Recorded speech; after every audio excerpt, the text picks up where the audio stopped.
Ay, na-enjoy ko talaga yung off ko. Nakarating din kami sa Manar. Free part po to. Only for December. So, come and visit Manar, Abu Dhabi. Ito po yung Minasok. So, you can buy and you can eat. They have a lots of restaurant here. And ito, may mga, ano naman, park. Pwede mag-grounding. Oh! Uy, ma! Disgrasya kayo. Tingnan nyo, look the view. My God, ang ganda. Tabi siya ng dagat. Tapos, ang lalaki ng mga, ano yan? Barko.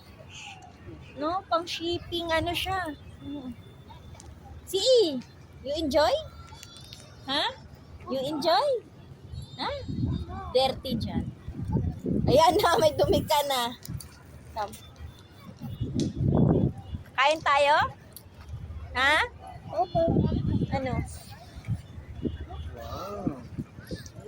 Maglatag ako dito. Sinira mo. Sinira mo na damit ni Daddy.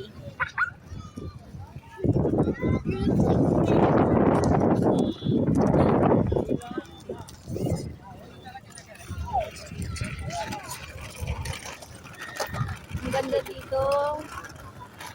May free parking pa.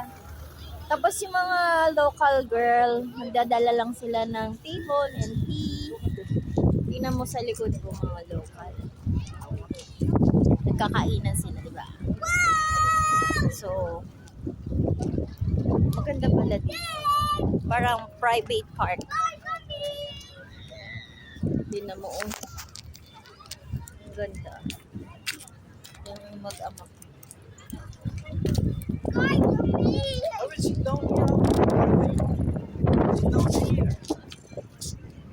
Dali, kakain tayo.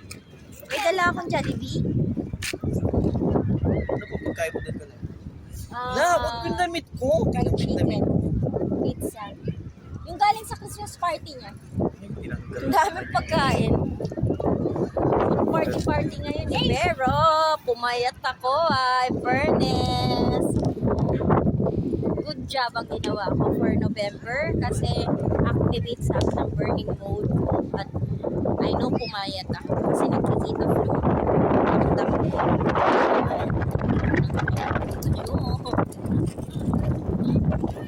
At dapat ganun lagi every Christmas para hindi tayo magkakasakit. Puro ulam lang po kainin nyo at yung mga carbohydrates. Like pasta, pizza, donut, pansit, kanin, oh my God, puro carbs. Unahin nyo po yung vegetable at saka meat. Like, kung may barbecue, may chicken, yun muna po unahin nyo or may salad. Yun muna para hindi mag-i-spike ang sugar nyo at hindi po kayo blood pressure atakihin. Because this New Year and Christmas, ingat po kayo sa kinakain nyo. Have a nice day po! Bye! Enjoy sa Manar! Kasama ko din yung hobby.